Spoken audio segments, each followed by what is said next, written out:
A esta hora en Blue, las historias, las primicias, los personajes, los deportes. Inicia la tarde con Meridiano Blue. Dirige Ricardo Ospina. Es la 1:02 p.m, seguimos acompañándolos en Meridiano Blue. Hoy es jueves 12 de febrero. Saludamos a quienes a esta hora se conectan con nosotros a Ditu y al canal de YouTube de Blue Radio. Con las noticias más importantes, comenzamos con graves alteraciones del orden público en el oriente de Colombia, en el departamento de Arauca. Ataques con drones cargados con explosivos lanzados por el ELN en Fortul y en Saravena. Hay 2 oficiales de la Fuerza Aérea heridos. Stephanie Valencia. Muy buenas tardes. Mira, hay 2 oficiales de la Fuerza Aeroespacial Colombiana heridos, una capitán que es piloto observador y un teniente que es piloto de aeronave. Ambos presentan heridas por esquirlas en su cuerpo ante la explosión de las granadas de mortero que fueron lanzadas desde el aire hacia la base militar San Jorge en el municipio de Saravena. Fuentes militares nos aseguran que las tropas allí en el cantón, por medio de los sistemas antidrones, lograron detectar el aparato en el aire e incluso bloquear su señal. Sin embargo, algunos artefactos explosivos alcanzaron a caer dentro del cantón, causando estas afectaciones que, según las autoridades, pudo haber sido mucho mayor. La alerta máxima en este momento está por cuenta de información de inteligencia militar de otros posibles atentados que de manera simultánea puedan presentarse en las bases militares de Fortul, de Arauca y de Tame. Es por eso que ya se han desplegado tropas en todo el departamento que están saliendo en helicópteros artillados para poder repeler los ataques y hacer operaciones militares para dar con los responsables. El comandante de las fuerzas militares se pronunció a través de su cuenta de X. Dijo el general Hugo López que el ELN es el responsable de este ataque terrorista, y el gobernador de Arauca también rechazó este atentado y dijo que es el primero con drones que se registra en ese municipio. Stephanie Valencia, Blue Radio. Stephanie, gracias. Más adelante vamos a escuchar a la defensora del pueblo que acaba de pronunciarse sobre esta arremetida violenta del ELN. Hablamos ahora de los bloqueos que a esta hora adelantan en 2 puntos de Bogotá, en 2 importantes vías de la capital, los recicladores, protestas en contra del gobierno nacional. Nicolás Rodríguez, para que nos programemos, ¿dónde están las dificultades de movilidad a esta hora?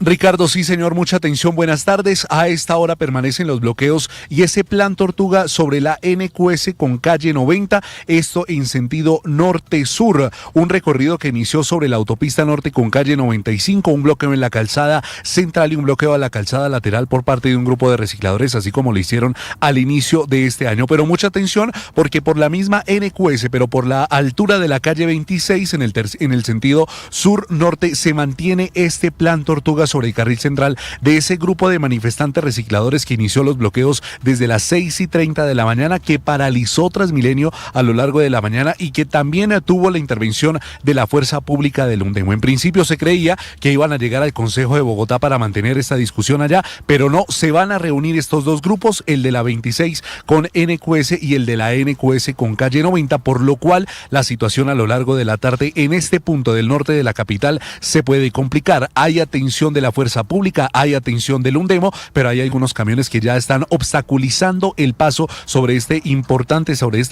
vía del norte de la capital. Se espera, Ricardo, además, que llegue un grupo del UNDEMO también para tratar de levantar y permitir el paso de los vehículos particulares y el paso de Transmilenio, que también lo están bloqueando, Ricardo.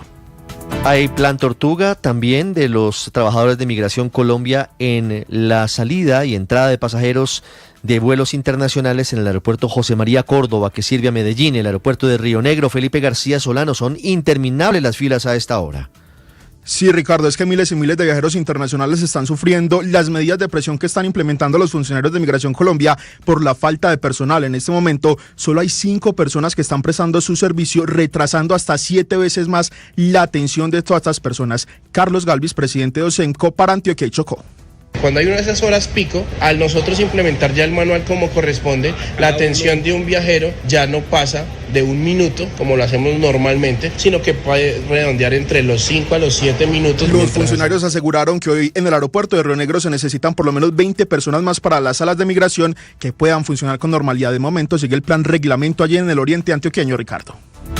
Felipe, gracias. Unas 7 se ha convertido en todo un misterio el motivo del asesinato del empresario Gustavo Andrés Aponte Fonegra en la tarde de este miércoles en el norte de Bogotá, en la calle 85 con carrera séptima. Este hombre, empresario del arroz y del sector de los plásticos, contaba con una escolta en el momento de su asesinato. El escolta también perdió la vida. César Chaparro está en el sitio, nos cuenta detalles de lo que ocurrió en las últimas horas. A un gimnasio en el norte de Bogotá llegó pasada la 1 de la tarde el empresario del sector arrocero Gustavo Andrés Aponte Fonegra y su escolta, Luis Gabriel Gutiérrez. Mientras Aponte Fonegra hacía sus ejercicios guiados por su entrenador personal, su escolta lo esperaba en la puerta del centro deportivo, afuera del sitio, sobre la calle 85. En ese sector se ubicó una motocicleta, justo al frente del gimnasio. Otros 2 delincuentes, cuenta un investigador, se ubicaron al tiempo en la esquina de la estación de gasolina, ubicada sobre la carrera séptima, donde permanecieron varios minutos hasta que el señalado sicario recibió una llamada de su cómplice,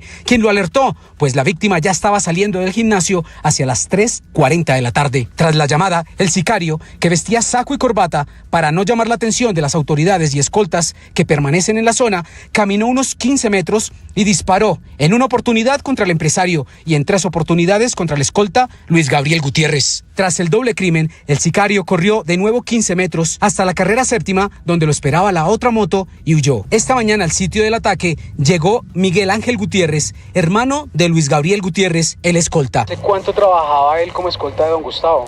Aproximadamente 4 o 5 años trabajaba con él. ¿De mucha confianza? Ese día, ayer, no, él estaba solo. O sea, mi hermano estaba solo con don Gustavo.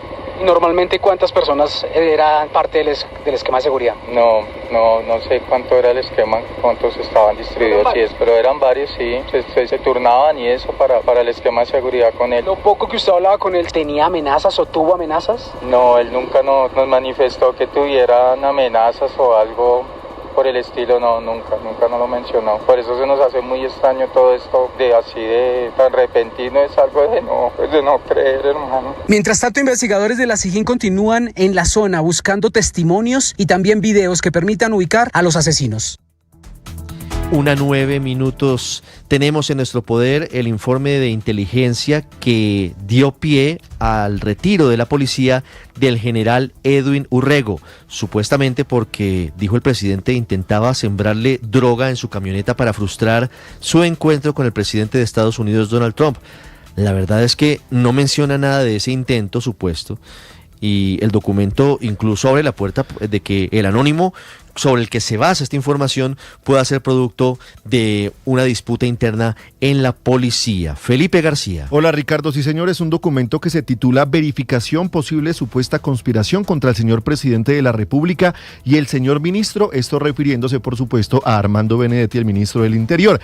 Pone bajo análisis el nombre del general Edwin Urrego en medio de versiones sobre un eventual plan para afectar al presidente de la República. Este informe, Ricardo, parte de la revisión de un solo correo remitido por una persona identificada como Andrés Abello bajo el seudónimo de Paco, que decía lo siguiente, y abro comillas: en la ciudad de Barranquilla se viene fraguando un complot en contra del presidente Petro y el ministro Armando Benedetti por parte del teniente coronel Oscar Morelo y su comandante de Barranquilla, en el cual con políticos de derecha como Chara vienen buscando hacer el decomiso de drogas, y abre ahí un paréntesis plantado, y responsabilizar al presidente y al ministro diciendo que son ellos los culpables de ese decomiso. Este documento de inteligencia, Ricardo, en ninguno de los apartes menciona que la supuesta conspiración contra el presidente haya sido en el marco o haya tenido relación con la visita del mandatario de la Casa Blanca, en la cual, recordemos, se reunió con el presidente de los Estados Unidos, Donald Trump. Incluso menciona que en sus conclusiones que no se descarta que la información tenga un propósito negativo en contra de los oficiales que menciona, abro comillas, sugiriendo que las versiones podrían estar motivadas por conflictos internos o denuncias de maltrato a subalternos. No obstante, Ricardo, sí menciona que no se descarta la posibilidad de que estas personas, incluyendo obviamente al general Urrego, pudieran haber sido abordadas por algunas agencias extranjeras con el posible propósito de ser utilizados para determinados fines, y que su cercanía con círculos políticos desde el inicio de su carrera en la policía pudo haber sido aprovechada para la eventual realización de hechos de carácter delictivo. Siguen existiendo muchas dudas sobre la salida del general Edwin Urrego de la Policía Nacional. Hablamos ahora del gasto a manos llenas del gobierno del presidente Gustavo Petro durante el pasado mes de enero en contratación directa. Se gastaron 15 billoncitos 15 billones con B, es decir, 2 veces lo que se necesita para atender la emergencia por las lluvias, en más de 164.000 contratos directos. Doña Catherine, ¿qué dice la Contraloría? Ricardo, buenas tardes. La Contraloría analizó la contratación directa realizada entre el 1 y el 30 de enero del 2026, justo antes de que entrara en vigencia la ley de garantías. Que encontraron fue 521.269 contratos firmados, 32.88 billones en total, y el 45% del dinero se concentró en la última semana de enero. Así lo explicó Andrés Felipe Cifuentes, director de la Dirección de Información, Análisis y Reacción Inmediata. Mostrando el mismo comportamiento en la última semana, donde se contrató alrededor de 14 billones de pesos, lo que significa una concentración del 45% de la adjudicación. Y en el último día, 30 de enero, antes de la restricción de la ley de garantías, se contrataron 5.7 billones de pesos. La Contraloría también comparó este comportamiento con el mismo periodo previo a la Ley de Garantías en 2022, es decir, durante el gobierno de Iván Duque. La conclusión es que en el gobierno Petro se contrató más, pero también se pagó más, pasando de 495.527 contratos y 25.22 billones comprometidos en 2022 a 521.269 contratos este 2026. Uno de los puntos más importantes del informe indica que la mayor parte de la contratación directa fue por prestación de servicios, y las entidades nacionales con más contratación directa fue el SENA, el ICBF y la Aeronáutica Civil. Por ahora el gobierno nacional no da explicaciones al respecto. Y esa plata se podría utilizar para atender la emergencia por las lluvias. La emergencia que declaró el gobierno anoche pretende recaudo de impuestos. ¿Qué está pasando hoy en Montería? La gente está angustiada. Después de la emergencia hay dificultades, el miedo a los robos, familias damnificadas haciendo filas. Son días difíciles para los monterianos y para los cordobeses, y los seguimos acompañando. Jessica. La incertidumbre no da descanso en los habitantes de Córdoba, en especial a las familias de varios barrios de Montería que intentan censarse tras las inundaciones. Desesperados, cuentan que pasan horas enteras en largas filas sin recibir respuesta. Muchos llegan desde la madrugada y se retiran en la noche solo con un turno para volver a madrugar al día siguiente, cuando las filas ya son otra vez extensas. Piden que el proceso se acelere, pues aseguran que después de perder gran parte de sus pertenencias e incluso sus viviendas, la espera se ha convertido en otro golpe difícil de sobrellevar. Del censo, esto ha sido, mejor dicho, horrible, porque llevamos 2 días en este cuento y todavía hasta la presente no nos han atendido. Imagínense, bajo de este sol, a través de una cosa que uno vivió tan horrible, nos están como torturando. A esta preocupación se le suma el temor por los robos, aunque el agua ha empezado a bajar y deja al descubierto los daños, electrodomésticos, muebles, colchones y hasta animales perdidos. Hay sectores donde el nivel sigue alto y varias familias no han podido entrar ni siquiera a sacar ropa, pues vecinos denuncian que personas ajenas se hacen pasar por dueños de estas casas y retiran objetos como si fueran mudanzas, cuando en realidad se trataría de hurtos. Muy alerta, porque es que los ladrones, las personas malamañosas, las dueñas de lo ajeno, vinieron y cogieron y se aprovecharon de las casas que sacaron los enseres, y lo poco que dejaron se metieron y se los robaron. Según la alcaldía, el censo es necesario para entregar ayudas a los damnificados, como kits de alimentos y utensilios de cocina. Sin embargo, la situación en los barrios sigue siendo preocupante. Muchas zonas permanecen sin gas, luz ni agua, y en medio de altas temperaturas, las familias claman por un apoyo urgente. Para atender esta emergencia, el gobierno anoche decretó el nuevo estado de excepción, emergencia económica, social y ecológica.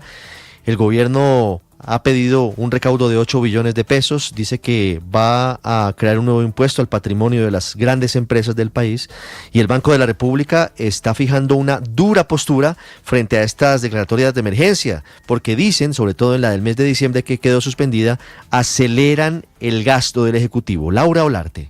Ricardo, buenas tardes. El Banco de la República fijó una postura frente al nuevo decreto económico anunciado el día de ayer por el Gobierno Nacional, que ya avanza como proyecto y se perfila como una realidad en el corto plazo. Aunque la entidad reiteró su carácter técnico y apolítico frente a las decisiones del gobierno, dejó claro que sí existe preocupación por el rumbo de las finanzas públicas del país. Hizo énfasis en que cuando la política fiscal, es decir, las decisiones de gasto o impuesto del gobierno, no están alineadas con la política monetaria, el Banco de la República se ve obligada a actuar para compensar ese desajuste y recordó que su función es ser contracíclico, es decir, enfriar o estimular la economía cuando sea necesario para mantener el equilibrio. Uno de sus codirectores advirtió que actualmente no se está logrando un equilibrio entre los ingresos y los gastos del Estado. Escuchemos lo que dijo Mauricio Villamizar, codirector del Banco de la República.